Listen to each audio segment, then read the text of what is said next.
as we take a look, I mean, many are hailing the Fed as the hero out of this, saying that if it weren't for the Fed, we'd be in a Great Depression after what happened 1 year ago with the collapse of Lehman. What do you think?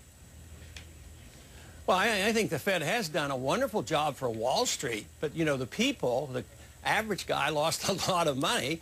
They come in with more credit and pump it up and bail out all the big guys and getting all these bonuses for these individuals who should have failed, and they claim there's a recovery. But the recovery ought to be measured by the people working. You know, true unemployment now is 16%. And the people who lost the money have not regained the money. The people who have lost their houses have not gotten their houses back. So there is no recovery. All there is a lot of fudging. And I do agree that we do need a lot more regulation. But we need regulation of the Federal Reserve because that's the source of the problem. They create the easy credit. They create the bubbles.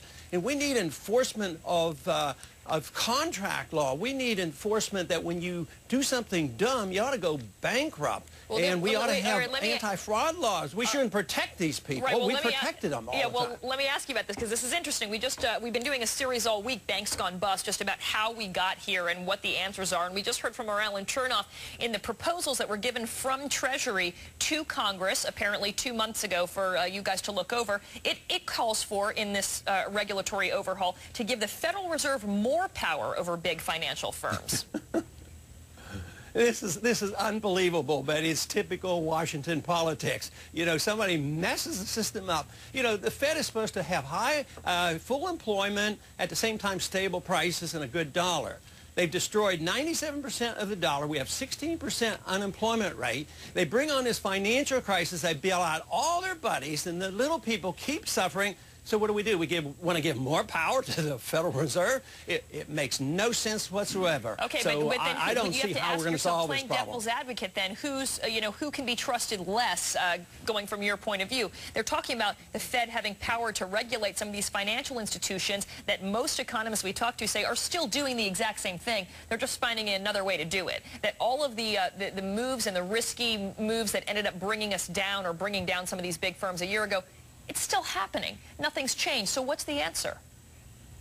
Well, the answer is end the Fed. The Fed is the culprit. They're the ones who destroy the money and manipulate the economy. They have central economic planning.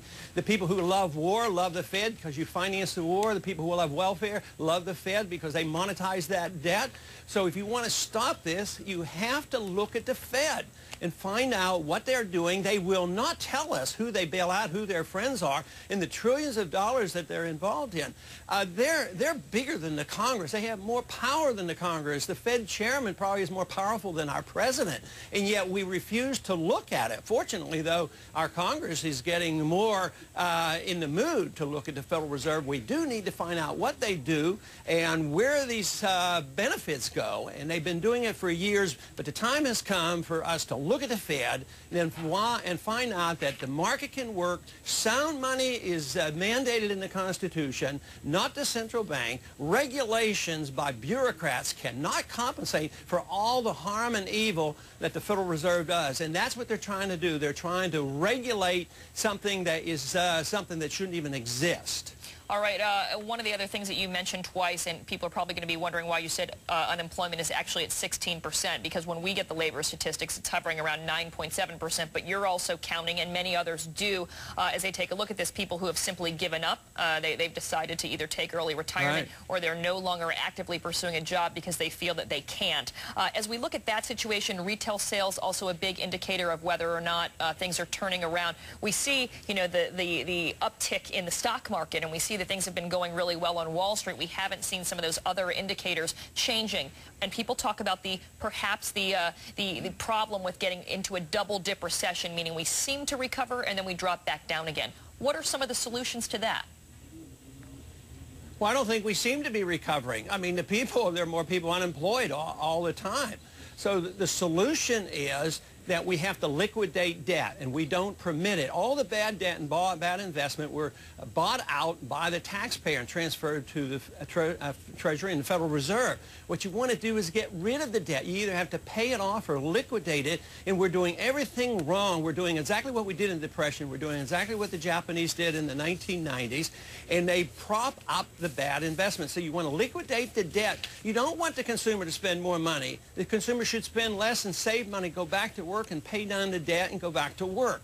And then the recession could have been over in a year. But no, when you prop up bad debt and prop up these prices and all the mistakes that we made, this prolongs the agony. And this is exactly what we're doing. They've had this year and a half or so of pumping in these trillions of dollars, and there's been no good results. So I see no good outcome from the policies that we have. We ought to believe in sound money, free markets, and getting the government out of the way, but to enforce the laws of the market.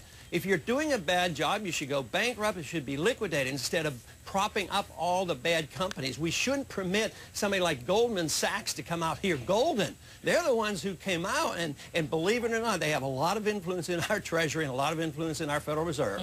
All right, well, your new book out, End the Fed. By the way, are you going to send a copy of that to Ben Bernanke? Oh, yes, because his name happens to be in that book. I think I'd like to get a comment from him. All right. Well, it's good to talk to you this morning, Congressman Ron Paul. Thanks.